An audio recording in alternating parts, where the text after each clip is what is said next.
So speaking of leftist presidents that could have been, Bernie Sanders, of course, he called Walmart the largest welfare recipient in the United States. The largest welfare recipient in America happens to be the wealthiest family in America, the Walton family, a family that owns the largest corporation in America, Walmart. This is a family that is worth over $200 billion. It is a family that has become $50 billion wealthier since March of 2020, during the worst public health crisis in over 100 years. This corporation that they own, Walmart, made over $15 billion in profit last year alone. And yet, despite this massive family wealth, despite these very high corporate profits, Walmart pays wages so low that tens of thousands of their employees are forced to rely on public assistance in order to survive. It's horrifying. It's a horrifying company. And it seems like because we've been so focused on Amazon, people forget that the warm up to Amazon was Walmart, all around the $15 minimum wage, of course. I feel like we've been fighting Walmart since I was in high school. I know that. And that's been a long time, to put it lightly.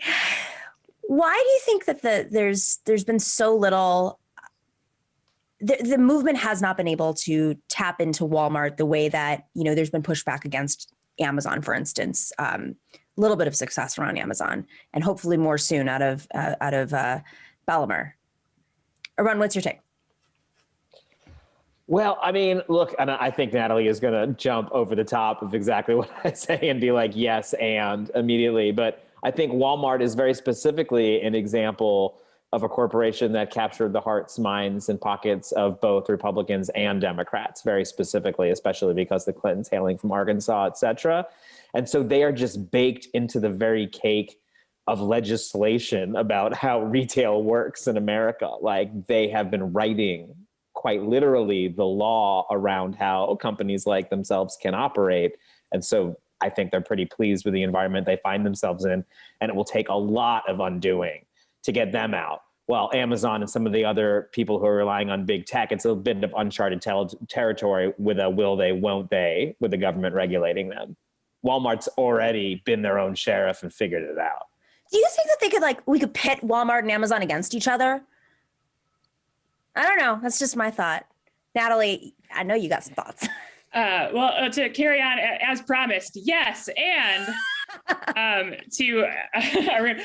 I guess in terms of pitting them against each other, I think in a capitalist society, every firm is trying to become the dominant mega capitalist. So in that case, I guess that they are in competition for domination, but they're also, two people at the helm of the capitalist class. And so that, puts them in cahoots with each other. So they're going to have some class solidarity.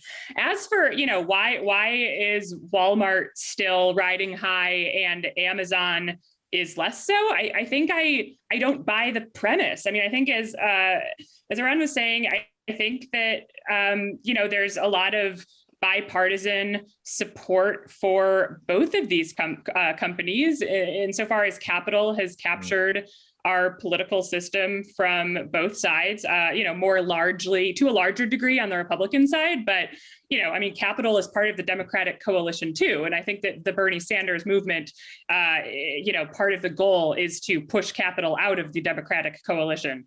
But it's still very much there. I think that the key to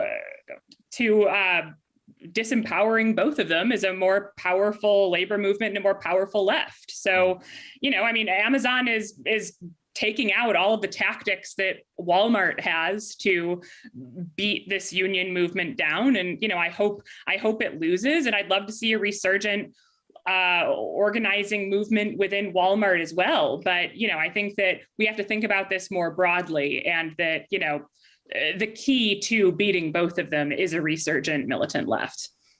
And but the difference is like, you still have fundamentally, if Amazon's eliminated tomorrow, communities aren't left without like grocery stores, which is something that Walmart did so well in eliminating, so many small businesses across, rural communities, different communities. So, they've been much more strategic, and obviously it was the timing too with the internet.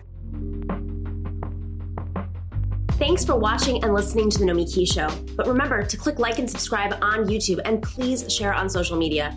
If you're not already a patron, please join us for as low as $5 a month on patreon.com/The Nomiki Show for early and special content. That investment makes a huge difference. We are not corporate media raking in the dough. It's really you guys that are keeping us going. So please consider being a patron. And to our current patrons, thank you so much. We are incredibly grateful to you. We also now have swag. So check us out on thenomikishow.com to get your mugs, your totes, and your stickers.